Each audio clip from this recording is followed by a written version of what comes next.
কাঁচা কাঁঠাল আর মুরগির মাংস দিয়ে তৈরি ঘরোয়া স্বাদের ভুনা। এখানে একটি কাঁচা কাঁঠাল নিয়েছি।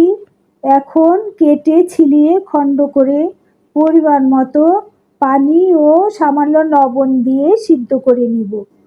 মুরগির বুকের এক পিস মাংস ধুয়ে সামান্য লবণ, হলুদ, আদা রসুনের পেস্ট ও একটি কাঁচামরিচ দিয়ে ঢেকে সিদ্ধ করে হাড় ছাড়িয়ে নিব। ঠান্ডা হয়ে যাবার পর সিদ্ধ করা কাঁঠাল ও মুরগির মাংস হাতে ছাড়িয়ে ঝুরা করে নিয়েছি। এবার রান্না করে নিব। প্যানে দিচ্ছি পরিমাণ মতো সয়াবিন তেল।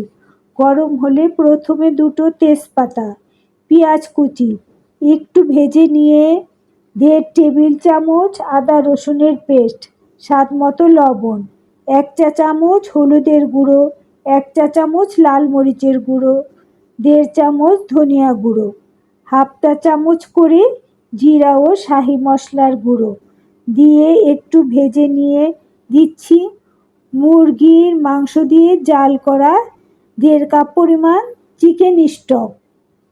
বলক চলে এলে দিচ্ছি ঝুরো করে নেওয়া কাঁচা কাঁঠাল। নেড়ে মশলার সাথে মিশিয়ে এবার দিচ্ছি মুরগির ঝুরো করা বুকের মাংস। ভালোভাবে নেড়ে মিডিয়াম টু লো আঁচে ঢেকে দিচ্ছি কিছু সময়ের জন্য। পানিটা ভালোভাবে শুকিয়ে এলে বাগার দিয়ে নিচ্ছি।